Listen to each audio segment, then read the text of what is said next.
Vous devriez avoir reçu un message là, comme quoi ça enregistre. Donc, bonjour, je m'appelle Vanessa, je suis la mandataire à l'information dans l'équipe syndicale. Aujourd'hui, je suis accompagnée là, de mon collègue Adrien Hiergeau, qui fait aussi partie de l'équipe syndicale. Et puis, et peut-être notre collègue Samuel, là, VP qui va peut-être se joindre à nous dans le courant de la présentation. Euh, Adrien, si tu veux mettre. OK. Donc, au niveau de l'ordre du jour aujourd'hui, là, la présentation est vraiment en lien avec la sensibilisation au fardeau de tâches. Euh, Puis, par la suite, comme je disais tantôt, il va y avoir une période de questions à la fin qui, elle, ne sera pas enregistrée. Entre tout ça, on aura les actualités là, syndicales. Si vous avez des questions, on vous demande de les réserver là, à la fin pour la période de questions où on prendra là, les questions à tour de rôle. Donc, je vais laisser mon collègue là, Adrien débuter la présentation d'aujourd'hui.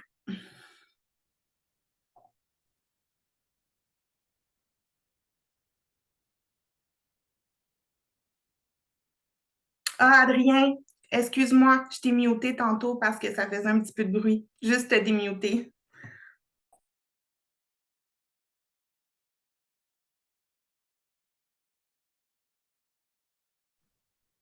Vous devriez m'entendre un petit peu mieux maintenant.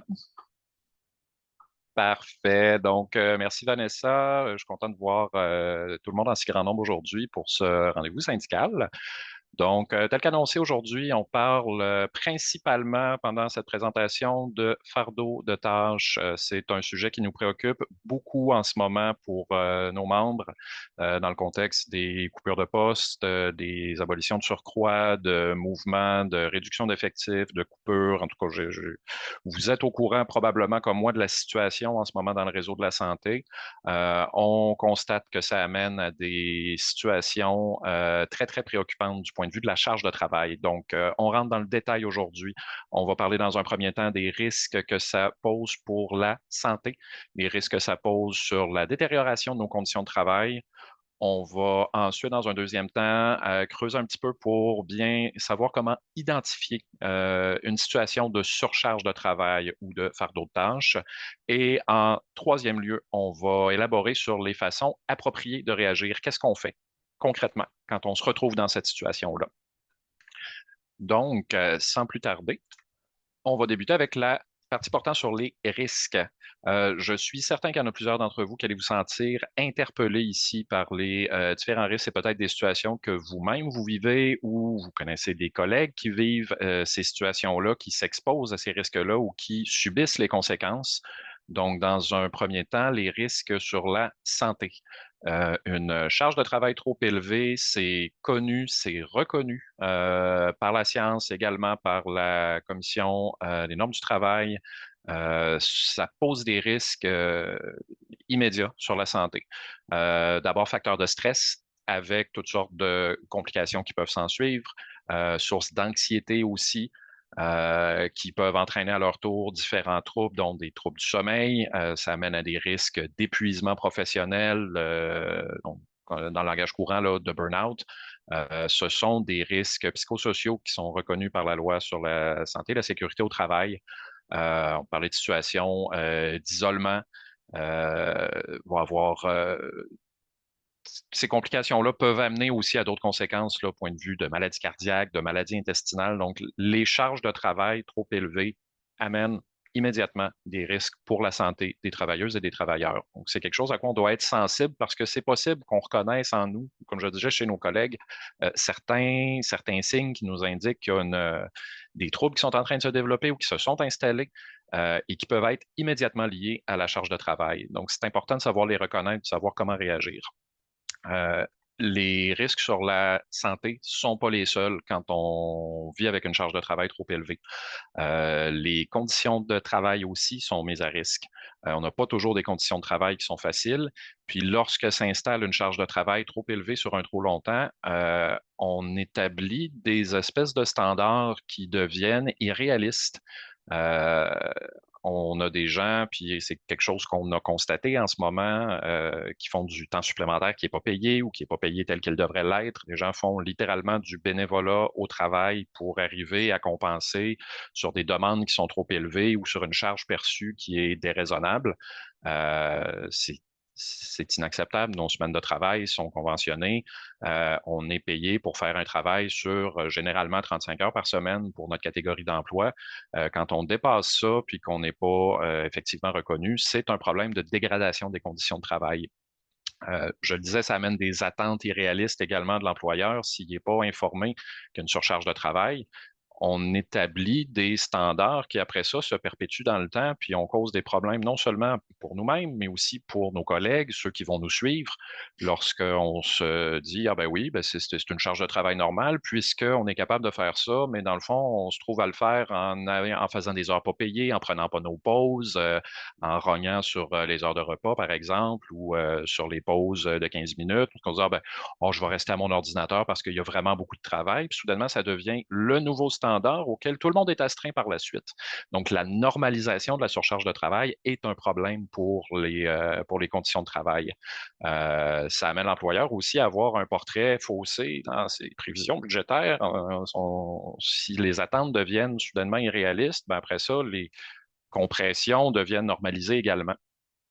Ça a des impacts aussi sur le climat de travail.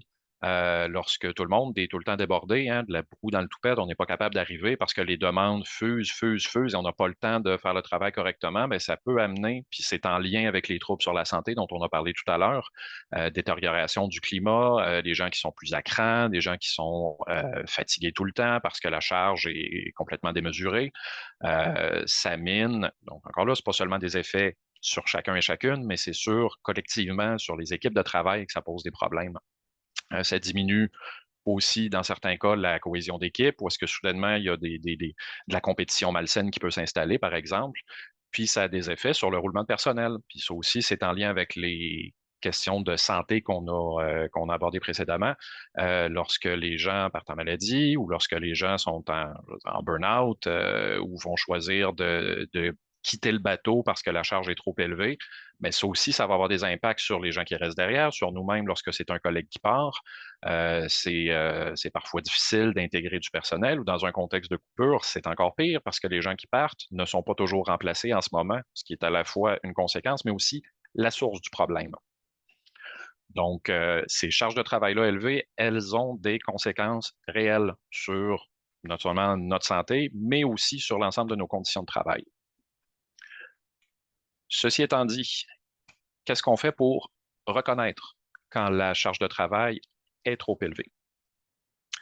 Il y a plusieurs indices qui peuvent nous mener à prendre un temps d'arrêt et nous dire, oh, attends un petit peu, je pense que la charge de travail en ce moment, elle dépasse ce qui peut être raisonnablement fait par une personne dans un temps qui est raisonnable, le temps de travail régulier.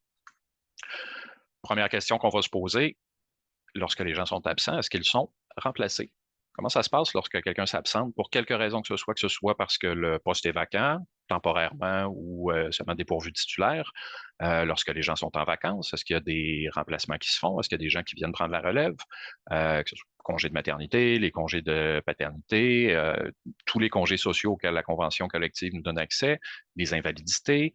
Euh, Qu'est-ce qui se passe lorsque les gens ne sont pas à leur poste?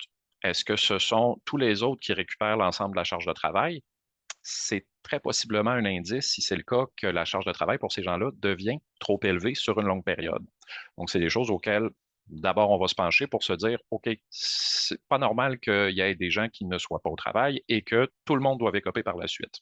C'est un indice qu'une charge de travail peut être trop élevée. Deuxième indice, des questions qu'on peut se poser à soi-même quand on prend un temps de recul. On se dit, OK, est-ce que je respecte mon temps de travail? Est-ce que je commence à l'heure qui est prévue? Est-ce que je termine à l'heure qui est prévue ou je travaille en bénévolat? Est-ce que mes pauses sont respectées? Est-ce que je peux prendre le temps de souffler pendant la journée pour mes pauses 15 minutes? Est-ce que je prends ma pause repas au complet ou est-ce que je suis obligé de rogner pour terminer un appel ou pour finaliser un dossier ou pour X ou pour Y? Les bonnes raisons, et je mets des très gros guillemets autour de ça, il n'en manque pas pour trouver des prétextes pour toujours faire davantage. L'employeur va très rarement nous demander de travailler moins pour respecter davantage notre temps. La pression, elle est là et on le sait. Mais on doit surveiller puis s'assurer que le travail qu'on fait, il est fait bien, oui, mais aussi dans un temps qui est raisonnable. Ça nous amène à poser la deuxième question. Le travail, est-ce qu'on a le temps de bien le faire ou est-ce qu'on fait tout toujours à la course? Ça aussi, c'est un autre indice que si tout doit toujours être fait dans l'urgence, il y a probablement un problème de surcharge de travail. En troisième lieu, on peut se poser aussi la question, est-ce que ça a des effets? On a parlé précédemment des effets que ça peut avoir sur la santé, sur le climat de travail. Si on les constate, ces effets-là, ben, c'est bien de s'arrêter et de se poser la question, est-ce que c'est causé par une charge de travail qui est trop élevée? Est-ce qu'il y a un problème au niveau organisationnel qui fait en sorte que les demandes sont déraisonnables par rapport à ce qui est possible de faire? Est-ce que ça m'amène du stress? Est-ce que ça m'amène de l'anxiété? Est-ce que ça m'amène de l'insomnie? Est-ce qu'il y a toutes sortes de conséquences potentielles sur la santé qu'on a évoquées précédemment, ben, lorsqu'on les constate, que ce soit chez soi-même ou chez ses collègues, il faut s'arrêter et se poser la question, ça vient d'où ça? Donc, différentes façons de reconnaître une charge de travail qui est trop élevée. Une fois qu'on le reconnaît, ou du moins qu'on le soupçonne, qu'est-ce qu'on fait? On cherche à réagir de façon appropriée. Première chose qui est à faire, s'astreindre à respecter son horaire. Ça peut avoir l'air simple, mais on le sait, dans plusieurs cas, c'est pas si facile que ça, surtout lorsqu'il y a des habitudes, des mauvaises habitudes qui se sont installées, ou est-ce qu'on déborde systématiquement, on a amené des attentes qui sont irréalistes. Ben, commencer par voir qu'est-ce qu'on peut faire pour travailler effectivement dans les heures qui sont prévues. Donc, on respecte ses pauses, on respecte son temps de travail, et pour les gens qui sont en télétravail, ça, c'est un cas qui est quand même assez particulier, notable aussi. C'est très, très, très facile, on le sait, en télétravail, de déborder de son temps parce qu'il y a toutes sortes de sentiments qui peuvent s'installer. De, ah oui, mais comme je suis en télétravail, je peux en faire un petit peu plus. Ah ben oui, ben je me suis arrêté pour aller à la salle de bain, donc là, il faudrait que je récupère puis que je fasse un petit peu plus de travail après ça. Je vais finir ma journée 1 heure plus tard, c'est pas grave. Faut faire attention en télétravail, on a le droit de se déconnecter lorsque la journée de travail est terminée, hein. Les courriels qui sonnent dans notre boîte courriel ou que ce soit Teams ou peu importe la façon, en dehors des heures de travail, ce temps-là, il vous appartient à vous, il n'appartient pas à votre employeur. C'est important de le respecter. Première étape. La deuxième chose qui est à faire, c'est aussi d'aviser son gestionnaire qu'il y a un enjeu. Si on ne peut pas remplir toutes les tâches qui doivent être faites dans une journée de travail ou dans une semaine de travail, le gestionnaire doit en être informé. Ça peut se faire de différentes façons. De façon générale, nous, on va vous recommander de documenter un minimum ces échanges-là pour dire, bon, j'ai avisé ma gestionnaire que là, l'ensemble des demandes ou des tâches, là, ça rentre pas dans une journée, donc la journée est terminée. Je respecte mon temps de travail, je m'arrête. Ben, le gestionnaire doit être au courant puisque c'est lui qui a la responsabilité de réagir à cette situation-là. C'est au gestionnaire d'organiser le travail puis de s'assurer que les tâches soient réparties équitablement, mais aussi respectent les conventions collectives et puis les nomenclatures de nos titres d'emploi. Si le gestionnaire n'a pas l'information, ben, il y a beau jeu après de dire, comme j'étais pas au courant, il n'y avait pas de problème. Donc, on doit informer son sa gestionnaire lorsque ça déborde, lorsque ça dépasse. Et c'est au gestionnaire, en général, de prioriser. Il va vous informer, de dire, ah, ben, si tu n'as pas le temps de faire X, Y et Z, X est prioritaire et Y, ben, si c'est possible, sinon ça ira demain ou sinon on trouvera une façon. Donc, informer le gestionnaire, c'est capital.